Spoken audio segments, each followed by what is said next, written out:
Hello and welcome to a new vlog and ship video. Today we're taking a look at my mini cruise with the Costa Diadema. We are starting in Rotterdam and then we have 2 days at sea until we reach the final port of Kiel. And this unique cruise was offered because it was part of a longer cruise. It was a transatlantic cruise coming from Brazil, and a lot of passengers were already leaving the ship in Rotterdam, but some were staying until Kiel, and so those empty cabins were sold quite cheaply as a short mini cruise. And the cruise was actually extremely cheap, and it was a perfect opportunity to get to know into this ship, and that's why I decided to book this cruise. In one of my last videos I arrived here in Rotterdam by train, and then I took the tram, had lunch, and then it was time to go to the cruise terminal. Of course you can also take the metro, the underground, from the main station to the cruise terminal, but if you take the tram you can already take a look at your ship from the Erasmus Bridge. You can also walk onto the Erasmus Bridge. It's a perfect location to take some nice pictures of your ship. That's also what I did, of course, as I only have 2 days at sea and then we are reaching Kiel, so this was my only opportunity to take some nice pictures of the Costa Diadema. You can then walk right next to the water, and then you can walk pretty closely to your ship. Of course there is a barrier, but you're still gonna get quite close to your ship, and then you can enter the cruise terminal. Check-in didn't work very well. It took ages because there was some technical difficulties with their system, so we had to wait for quite a while, but eventually I made it on board, and here we can see my beautiful cabin.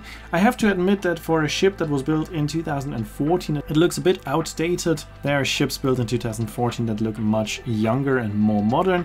This ship has almost the same interior like older ships like Costa Fortuna or Costa Fabulosa that are 10-15 years older, but still the interior is good.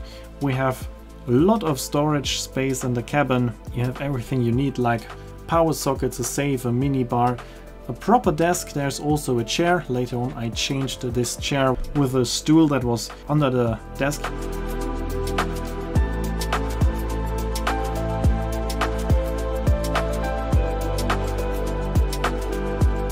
There are some power sockets at the desk, and of course some additional storage right next to the desk. So it is a cabin with a nice interior. As I said, looks a bit dated, but otherwise it's perfectly fine. You have power sockets also next to the bed in form of USB power sockets, a big and comfortable bed, and of course the highlight of this cabin is the view. I booked on purpose the cabin with the number 2299 because it is located aft of the ship with a view over the stern wave. It was then time for dinner. I got assigned to a very good table with very nice people, and also the food quality was again very nice, much better than on my last cruise with the Costa Toscana. Once again, if you consider the price of the cruise and the quality of the food, that's actually insane. If you would have a food like this ashore for lunch and dinner, it will already be more expensive than this whole cruise, so value for money is perfect. I decided to stay in my cabin for the sail away because, I mean, I have the best view possible over the stern wave, and the ship is now starting to go backwards out of Rotterdam, so I'm actually having captain's view. So of course I decided to stay in my cabin and enjoy the view from there. We're now leaving Rotterdam. Of course that takes a while. We're now going backwards for around 45 minutes until we reach the point where we can turn, going past the SS Rotterdam. And then we are entering the port of Rotterdam. There we are turning, and then it's still a couple of hours until we reach the open seas. There was also a very spectacular bright orange moon this evening, so it was a very spectacular sail away out of the port of Rotterdam.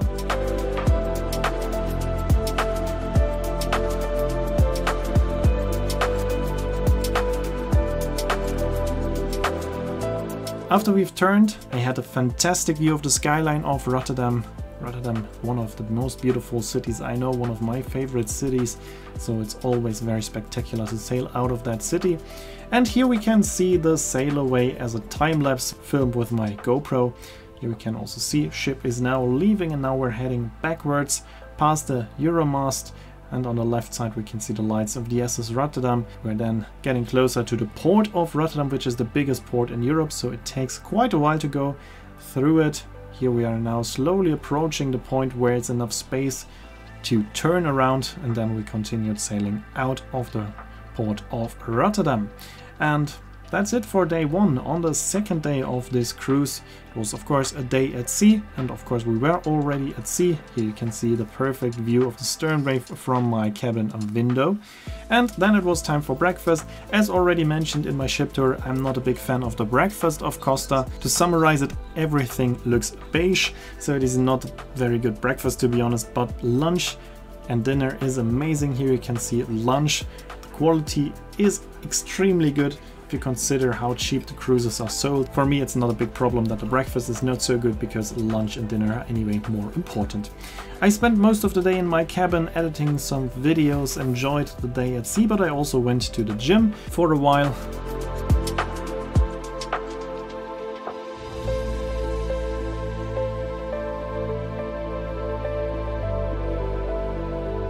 And then it was already time for dinner, and as you can see, also dinner looks fantastic. Once again, Costa and MSC, more or less the same price. Costa slightly more expensive, but the food quality is a big difference. Food on board of the Costa ships is, in my opinion, much better. It was then a very nice evening, which I spent all around the ship, discovering some nice places around the ship, because on the next morning I wanted to do my ship tour that you've already seen. And then there was a crew presentation with a captain and the cruise director and hotel manager in the evening in the show lounge. Ich wünsche Ihnen eine angenehme Verkehr und ich hoffe, dass Ihnen die Kreuzfahrt in schöner Erinnerung bleibt.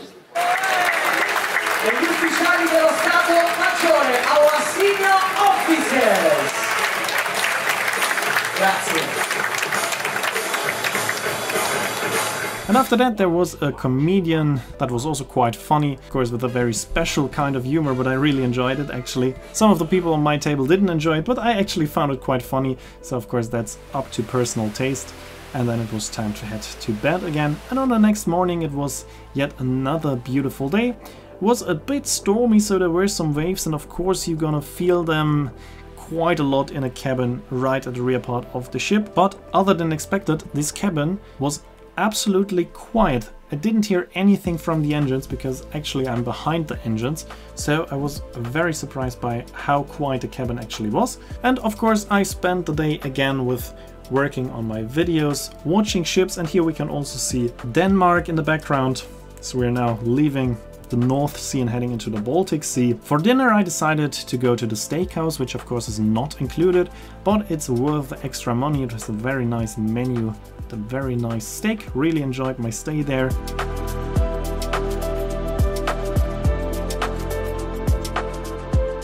And just take a look at the dessert. I mean, this is a piece of art, it looks amazing, and it also tasted very good, so I really enjoyed my stay in the steakhouse. In the afternoon I again went into the gym for some sports, and then it was already time for the last dinner on board, which was again very nice. I really enjoyed the food, and of course also I enjoyed the company of nice people on my table, so this time I was very lucky with my assigned table.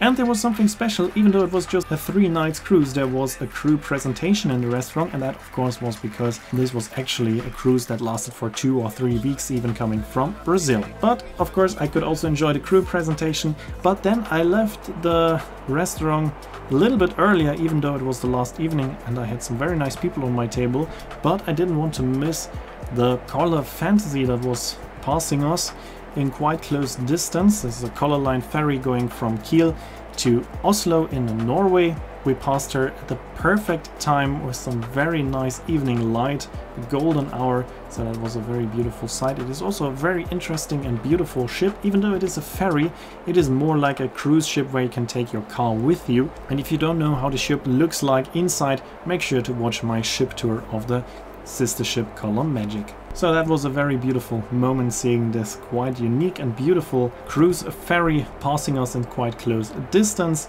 It was also worth leaving the table a few minutes early. Of course I didn't miss a course, just left a few minutes earlier than the others. But it was absolutely worth it to see this beautiful ship, and I could even see her from my cabin window.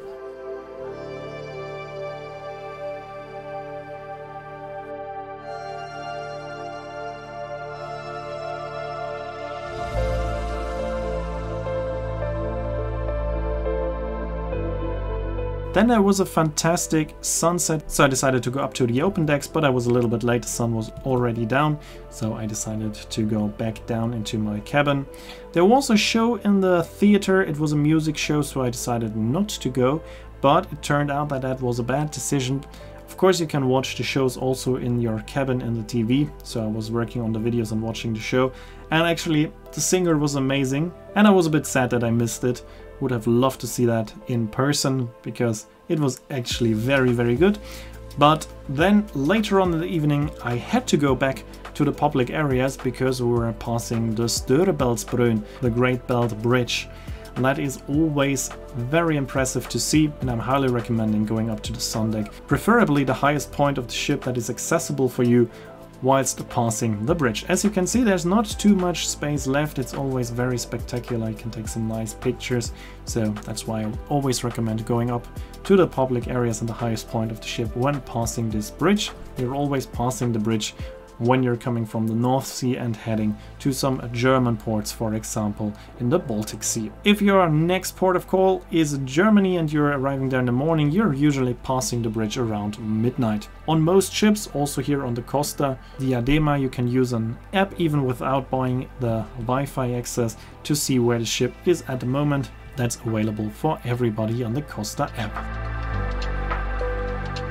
Here we can see the bridge in the distance, and even from my cabin I could still see this very, very impressive bridge. So that was the last thing I did on day number 3, and on day number 4, early in the morning when I woke up, we were already back in Germany. As you can see, a lot of police there. That is because the ship was coming from Brazil, so they did some customs, and then it was time to leave my wonderful cabin 2299 with this very nice view. And after breakfast I left the ship. I decided to take my luggage with you. That is only allowed with hand luggage here at this docking location in Kiel, but I only had my small luggage with me, so that was no problem. We were docked at the Ostuferhafen, which is a terminal not too close to the city center, but there are several options how to get to the city center. If you've never been to Kiel before, I would just recommend taking the shuttle bus offered by your cruise company. As you can see, there's a quite long taxi line, so I wouldn't recommend taking a taxi. In this case, I would recommend taking the official shuttle bus, but there's also a bus station pretty close, just a couple of meters away from the terminal. The station is called Schwentinestraße. There you can take a local bus, and if you turn right there, you can walk down to a ferry docking location called the Dietrichsdorfer Brücke. From there you can take a ferry to the other side at Reventlow, and there you can change the ferry, and then you can also take a ferry directly to the main station, or from there you can also take a bus to the main station. I would recommend taking the ferry, even though you have to change the ship in between. It is still the most suitable possibility to get to and from a terminal for a cruise. But I decided to do something completely different, because there's also a train station nearby, but that's only recommendable if you're into train traveling, because it's a recently reopened railway line. The station is called Kiel-Oppendorf, and it's around 3 kilometers away from the cruise terminal. So of course the other options are much faster and more convenient, but if you're interested in train traveling, it's also an option to go to Kiel-Oppendorf, and from there you have a train once every hour directly to the main station. But it's quite far to walk, so of course it's not the fastest option. In the next video we will continue here with this train. You will see a bit more about the train, and that's it for my mini cruise on the Costa Diadema that I really enjoyed. It's a beautiful ship. Still, I would say Costa Fortuna is a little bit nicer, will stay my favorite Costa ship so far, but for sure the Diadema is better than the Toscana, and I really enjoyed this cruise. That's it for this video. I hope you enjoyed it. Here you can see when the next video will be uploaded and the name of the song. As always, I'd like to say thanks for watching. I hope you enjoyed the video, and if you did, make sure to comment, like, subscribe or share the video link, and I hope to see you in my next video then.